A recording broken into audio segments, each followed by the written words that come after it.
Hello dear students, welcome to today's class. आज की इस क्लास में हम स्टडी करेंगे रिकेट्सिया के बारे में। रिकेट्सिया की सामान्य विशेषताएं मतलब जनरल कैरेक्टरिस्टिक्स, संरचनात्मक विशेषताएं मतलब structural features and ecological significance मतलब पारिस्थितिकी में इसका क्या महत्व होता है। आज हम इसके बारे में स्टडी करेंगे। So this is assistant professor Muskan Jain and let's start our topic rickettsia. सबसे पहले हम इसकी जनरल कैरेक्टरिस्टिक्स से शुरू करते हैं। जनरल कैरेक्टरिस्टिक्स में आप देखते हैं यह एक gram negative obligate intracellular bacteria है। क्या है ये? Gram negative obligate intracellular bacteria. ठीक है, ग्राम नेगेटिव मतलब जब भी हम ग्राम स्टेनिंग की प्रोसेस करते हैं तो ये ग्राम नेगेटिव हमें दिखाई देता है। स्टेनिंग के आधार पर gram positive gram negative bacteria को हम डिफ्रेंशिएट कर सकते हैं। ठीक है, देन जब इसका ट्रांसमिशन होता है तो ये जो आपको दिख रहा है ना, ये इसका अर्थोपोड वेक्टर है। अर्थोपोडा क्लास को बिलोंग करता है, मतलब टिक्स हो सकते हैं, लाइस हो सकते हैं, मतलब किलनी या जो जूं होती है ना वो इसका वेक्टर होता है। मतलब इस बीमारी को जो एक जगह से दूसरी जगह ले जाने का काम करता है वो वेक्टर या वाहक कहलाता है। तो टिक्स या लाइस जो है वो इसका अर्थोपोड वेक्टर है। ठीक है, then it depends on host cell for ATP. अब जब भी हमको एटीपी की आवश्यकता है, मतलब जब रिकेट्सिया है उसको भी एटीपी की आवश्यकता होगी। एटीपी मतलब एडेनोसाइन ट्राईफॉस्फेट। एटीपी की आवश्यकता क्यों होती है? एनर्जी प्रोडक्शन के लिए। तो एनर्जी प्रोडक्शन के लिए यह अपने होस्ट कोशिका पर डिपेंडेंट होता है। ठीक है, फिर इट कॉजेज स्पॉटेड फीवर। एक फीवर कॉज करता है जिसको हम बोलते हैं रॉकी माउंटेन स्पॉटेड फीवर। ठीक है, रॉकी माउंटेन स्पॉटेड फीवर। तो और टाइफस भी ये कॉज करता है। ठीक है, ये इसकी कुछ सामान्य विशेषताएं हुई। अब हम आगे देखें इसके स्ट्रक्चरल फीचर्स कि भाई स्ट्रक्चर वाइज ये कैसे दिखाई देता है। तो ये रॉड या कोकॉइड शेप का होता है, मतलब डंडाकार या गोलाकार होता है।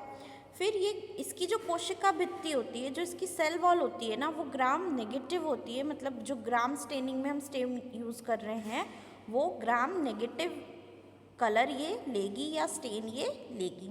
ठीक है, फिर हम बात करें आउटर मेम्ब्रेन। तो इसका जो आउटर मेम्ब्रेन है, जो बाहरी आवरण है, वो बना हुआ है लिपोपॉलीसैकेराइड्स का। किसका? लिपोपॉलीसैकेराइड्स का। ठीक है, फिर इसकी जो डीएनए और आरएनए है इसमें दोनों ही पाए जाते हैं। ठीक है, रिकेट्सिया की बात कर रहे हैं हम, इसमें डीएनए और आरएनए दोनों ही पाए जाते हैं। ठीक, तो ये हो गई भाई इसके स्ट्रक्चरल फीचर्स। यहाँ हमने देखे इसके जनरल कैरेक्टरिस्टिक्स। इसका जो ऑर्थोपोड वेक्टर होता है उसका वो कैसा दिखाई देता है? टिक्स या लाइस के फॉर्म में वो होता है। साथ ही साथ हमने इसके स्ट्रक्चरल फीचर्स यहाँ पर समझे हैं। अब हम देखें कि रिकेट्सियल के जो इन्फेक्शंस होते हैं वो कौन कौन से इन्फेक्शंस होते हैं। तो सबसे पहले तो आप देखिए कि टाइफस ग्रुप के जो इन्फेक्शंस होते हैं वो रिकेट्सियल इन्फेक्शंस कहलाते हैं। ठीक है, फिर स्पॉटेड फीवर ग्रुप होता है एक, उसके भी जो इन्फेक्शंस होते हैं वो रिकेट्सियल इन्फेक्शंस कहलाते हैं। साथ ही साथ स्क्रब टाइफस ग्रुप, मतलब ये जो 3 ग्रुप है इनमें इसके जो इन्फेक्शंस हैं वो डिवाइडेड है या क्लासिफाइड है, हम ये समझ लें। ठीक है, अब आप यहाँ पर देखें bytes from a tick, flea या louse can spread bacteria causing typhus. जो टाइफस नामक बीमारी है वो क्या होती है, कैसे स्प्रेड होती है? तो ये जो हमारे वेक्टर्स हमको दिखाई दे रहे हैं ना, वेक्टर्स में हम बोल सकते हैं टिक है, फ्लिया है या लूज है, ये क्या करेंगे उस बैक्टीरिया को ले लेंगे और फिर जा कर के उस बैक्टीरिया को होस्ट की बॉडी में छोड़ देंगे, जिससे कि ये जो डिजीज़ेज़ हैं वो कॉज हो जाएंगी। ठीक है, अभी अब आगे देखते हैं रिकेट्सियल की जो स्पीशीज़ हैं और वो कौन कौन सी डिजीज़ेस कॉज करती हैं। तो सबसे पहले तो आप देखें आर मतलब होता है रिकेट्सियल। ठीक है, आर प्रोवोजिकी जो होती है वो एपिडेमिक टाइफस ब्रिल्जिंसस डिजीज़ कॉज करती है। और जो इसका वेक्टर होता है आप सभी देख सकते हैं भाई, यहाँ पर जो वेक्टर है वो पिंक कलर में लिखा हुआ है ना। तो यहाँ पर हम थोड़ा सा ध्यान दें, ह्यूमन बॉडी लूज जो है वो इसका वेक्टर है। फिर हम आर टाइफी की बात करें तो ये क्या कॉज करता है, एंडेमिक टाइफस कॉज करता है, और इसका जो वेक्टर या वाहक है वो रैट फ्लिया है, ठीक। देन आर रिकेट्सी बहुत ही फेमस सी डिजीज़ है ये, it causes Rocky mountain spotted fever, और ये टिक्स फैलाते हैं या टिक्स इसके वेक्टर्स होते हैं, हम ये समझ लें। देन हम बात करें आर कॉर्नरी की, तो आर कॉर्नरी जो है वो बॉटनीज फीवर होता है, बॉटनीज फीवर भी जो है वो टिक्स ही स्प्रेड कर रहे हैं। Then R australis Australian tick typhus होते हैं और टिक के माध्यम से ये हो रहा है। फिर आर सिबेरिका, तो ये सिबेरियन टिक टाइफस होते हैं and ticks. Then are acari rickettsial pox or spread by mites. So these are the some rickettsial species and the diseases they cause. Then हम देखें कि रिकेट्सियल का इन्फेक्शन एग्जैक्टली क्या होता है, तो आप देख सकते हैं यहाँ बीच में जो बीच वाले इमेज है इसमें हमको रिकेट्सियल इन्फेक्शन दिखाई दे रहा है, ये इसका वेक्टर है, और जब इन्फेक्शन हो जाता है तो वो कुछ इस प्रकार से हमारी बॉडी में स्प्रेड करता है। इस तरीके की कंडीशंस हमें देखने को मिलती हैं। अब आप यहाँ पर देखिए, बहुत ही इम्पॉर्टेंट चीज़ है ये, rickettsia and potential arthropod vector reservoirs, ठीक है। अब यहाँ पर जो है वो रिकेट्सियल स्पीशीज़ के बहुत सारे नाम दिए हुए हैं और यहाँ पर उनके आर्थ्रोपोड वेक्टर्स के नाम दिए हैं, तो एटलीस्ट आपको 4 से 5 आर्थ्रोपोड वेक्टर्स इसके याद होने चाहिए। यहाँ पर देखिए एक्सोडिडाइटिक, ठीक, इसको फिर flea, human louse, white fly, mosquito, mesostigmatid mite, booklice and Argasidae tick, ये कुछ वेक्टर्स के नाम हैं। इनके नीचे इनकी स्पेसिफिक डिजीज़ लिखी हुई है कि कौन सी स्पीशीज़ इनमें जाती है and when they cause infection, ठीक है। यहाँ पर आप इसका स्क्रीनशॉट ले सकते हैं और नोट कर सकते हैं।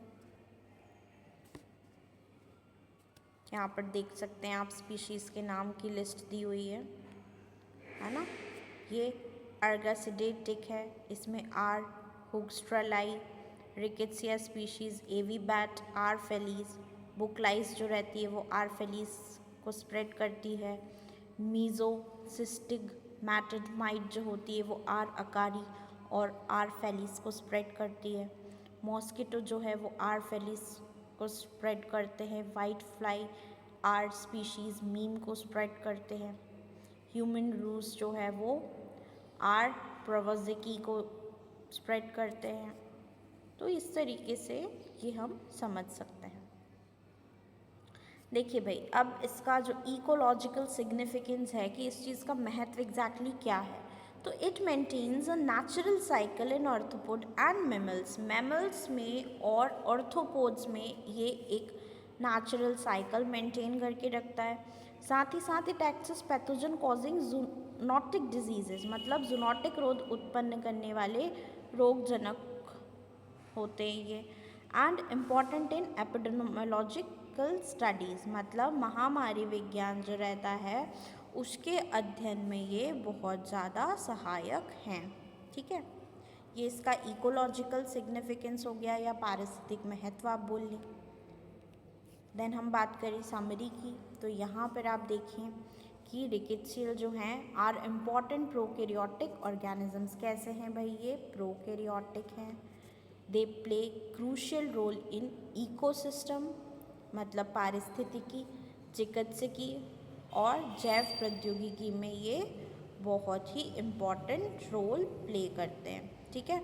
तो ये हमारा रिकेट्सियल फिनिश हो गया है। इसके कुछ इम्पॉर्टेंट पॉइंट्स हैं, जैसे इनकी जो आकृति, संरचना और पारिस्थितिकी भूमिका है, इसका संयुक्त अध्ययन आवश्यक है, अदरवाइज़ हमको समझ में नहीं आएगा। जो टिक्स है, फ्लिया है, ये साथ ही साथ जो रिकेट्सियल की जो स्पीशीज़ हैं अलग अलग, उनके बारे में, साथ ही साथ कौन से होस्ट में ये स्प्रेड हो रही हैं, कैसे ये स्प्रेड हो रही हैं, इनकी स्टडी बहुत ही इम्पॉर्टेंट है।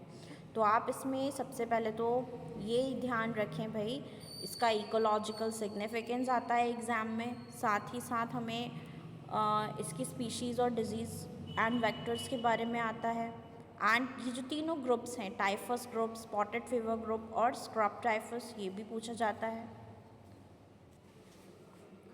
साथ ही साथ जो इसके जनरल कैरेक्टरिस्टिक्स हैं और ये किस प्रकार का बैक्टीरिया है, ये भी पूछा जाता है। So that's all for today. Thank you and have a good day.